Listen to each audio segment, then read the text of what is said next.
नमस्कार दोस्तों, मैं प्रसन्न कुमार दास आप सभी लोगों का स्वागत करता हूं दुख भरी ज़िंदगी में। बात करते हैं शेयर बाज़ार की। मैं जैसा कि कल मैं आपको बताया था कि मार्केट गिरेगी, मार्केट गिरा, अच्छा खासा गिरा। और कल नाइट में नैस्डैक और डाउ फ्यूचर वो भी गिरा। कल तो निकाई जो जापान की बाज़ार है ऑलमोस्ट अपना लोअर सर्किट लगाया, 12% के आसपास में करेक्शन लिया। और कोरिया का मार्केट वो भी 8-9% के आसपास। लेकिन बाज़ार में ज़्यादा देर तक गिरावट रह नहीं सकती। आज निफ्टी इंडिकेट कर रहा है ऑलमोस्ट हम 200 पॉइंट की तेज़ी के साथ ओपन होंगे। और वहाँ से मुझे जैसा लग रहा है कि हम लोग रिकवर बहुत जल्दी करेंगे हमारा, क्योंकि ये हमारा अपना डोमेस्टिक इशू के कारण मार्केट नहीं गिरा था। मार्केट गिरा था इंटरनेशनल जियोपॉलिटिक्स के कारण गिरा था, डाउ फ्यूचर्स नैस्डैक के कारण गिरा था, फेड के कारण गिरा था। दिक्कत क्या होती है ना दोस्तों, जब आप इकोनॉमी को इकोनॉमी की तरह से नहीं समझते। फेड ने गजब कर दिया। फेड को ऐसा करना नहीं चाहिए था। आप इकोनॉमी के हिसाब से चले तो सही। डिसीजन लेने में फेड ने बहुत गलती कर दी, बहुत देर कर दिया। मार्केट अगर डिसीजन इमरजेंसी बैठक या कुछ ऐसा करके ये जुलाई या सितंबर के अगस्त सितंबर तक अगर फेड नहीं कट करता इंटरेस्ट रेट, तो फिर पक्का रिसेशन की तरफ यूएस मार्केट जाएगा। और एक बार अगर यूएस का मार्केट रिसेशन की तरफ चला गया तो फिर पूरा का पूरा हमारा जो ग्लोबली मार्केट है जितना भी है, हैंगसेंग जो है चाइना का मार्केट ऑलरेडी बहुत लो पे चल रहा है। वहाँ का इकोनॉमी सही नहीं चल रहा है, अर्थव्यवस्था वहाँ की सही नहीं चल रही है। जापान ने जो अभी फेड का ये इंटरेस्ट रेट जो बढ़ाया है वो भी सही नहीं है। वहाँ पे तो बहुत जोर की बिकवाली चल रही है। ऑलमोस्ट आज तकरीबन 8% की तेज़ी दिखा रही है निकाई के बाज़ार में, और कोरिया के बाज़ार में 4% का दिखा रहा है KIOPS में।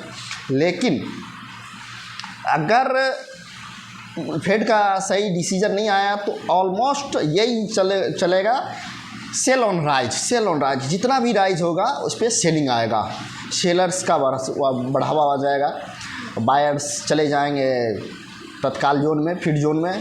तो ऐसा लगता है कि मार्केट को करेक्ट करने के लिए, मार्केट हमारा मार्केट है, इंडियन मार्केट, हमारे पास पैसा बहुत है। इंडियन मार्केट के पास पैसे की कमी नहीं है। DIS के पास बहुत पैसा है और FIS की हमें ज़रूरत नहीं है। रिटेलर इतना पैसा लगाया हुआ मार्केट में कि कोई भी शेयर को ये पंप कर सकता है, ठीक है। लेकिन हाँ, अगर DIS पैसा निकालने लगा, ETF पैसा निकालने लगा, फिर दिक्कत है। तब रिटेलर बेचारा कुछ नहीं कर सकता। तो आज मार्केट में अच्छा करेक्शन आएगा। ऑलमोस्ट हमको लगता है जो 2 दिन में गिरावट हुआ है, आज उसका आधा 1 दिन में आज तो आ जाएगा। क्योंकि मार्केट को एक बहाना चाहिए, मार्केट में करेक्शन का एक बहाना चाहिए। और मार्केट करेक्ट हुआ था और होना भी बहुत ज़रूरी था।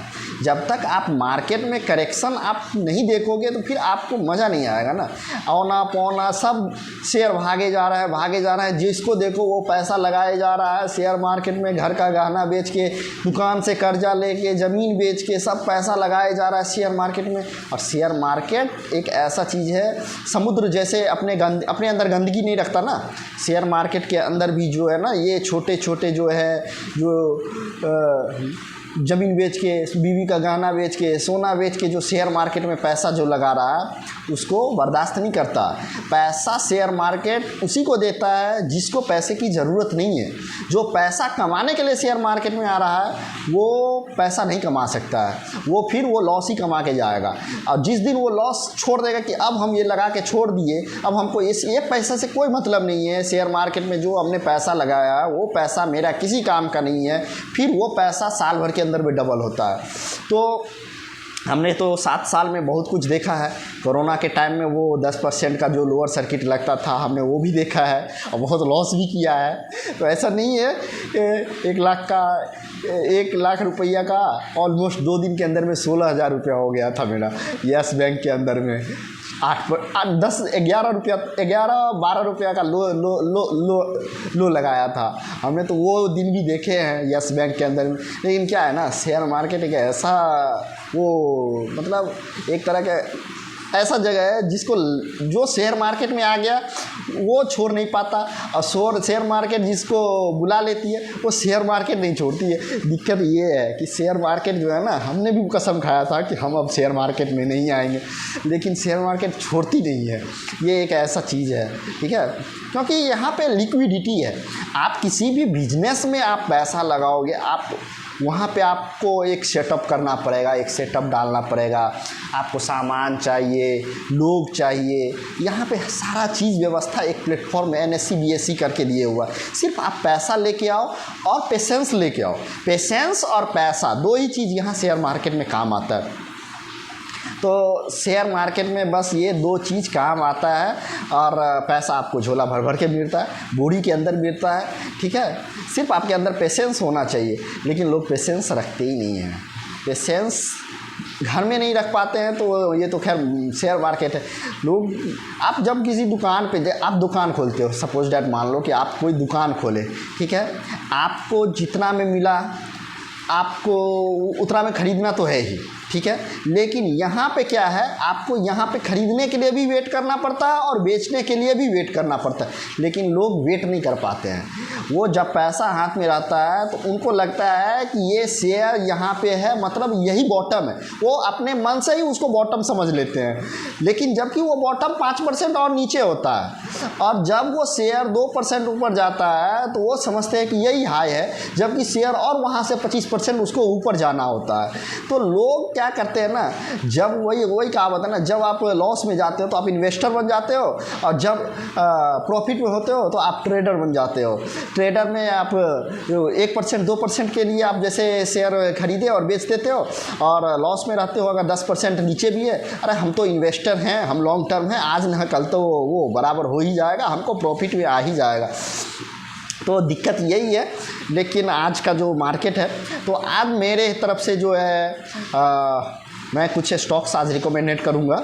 हमारा FMCG में तो अभी भी वही स्टॉक है, नेस्ले इंडिया, हाँ, वरुण बेवरेज और UBL, ये दो आप SIP में खरीदो, थोड़ा करके जितना गिर रहा है उसमें, लेकिन नेस्ले में आप पैसा लगाओ, कोई दिक्कत नहीं। नेस्ले इंडिया हो गया, ये हो गया FMCG सेक्टर से।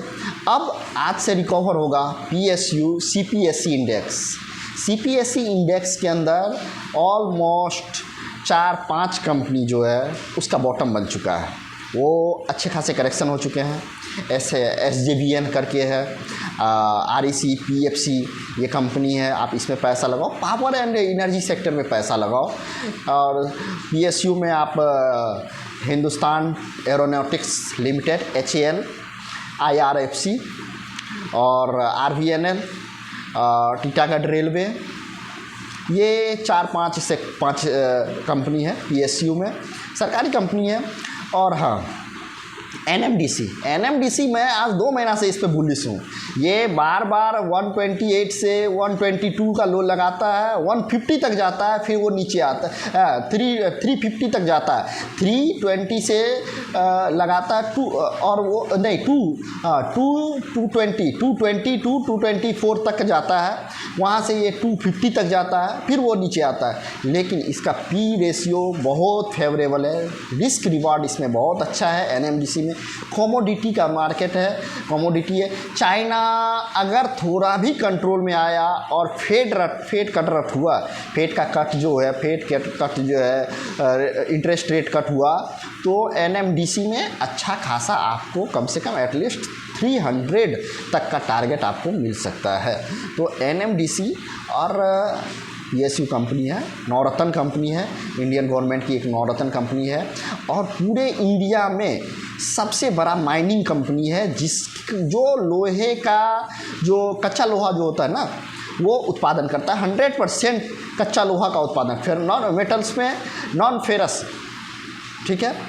तो मेरा NMDC पे बुलिश का राय है, और देखिए आज मार्केट में क्या होता है। मैं अच्छी खासी तेज़ी आएगी मार्केट में, अच्छी खासी। जो पैसा निकला है वो पैसा कहाँ जाएगा, फिर तो मार्केट में ही आना है ना। पैसा निकाला तो पैसा निकाल के घर ले जाओगे क्या, पैसा निकालना है और वो फिर 2 दिन के बाद फिर मार्केट में देना है। तो मार्केट में जब पैसा रिटर्न आएगा तो मार्केट बूम तो करेगा। इंडियन मार्केट है और हमारे पास पैसा बहुत है, हमें FIS की ज़रूरत नहीं है। फॉरेन इंस्टीट्यूशन की ज़रूरत नहीं है। BIS जिंदाबाद। नमस्कार।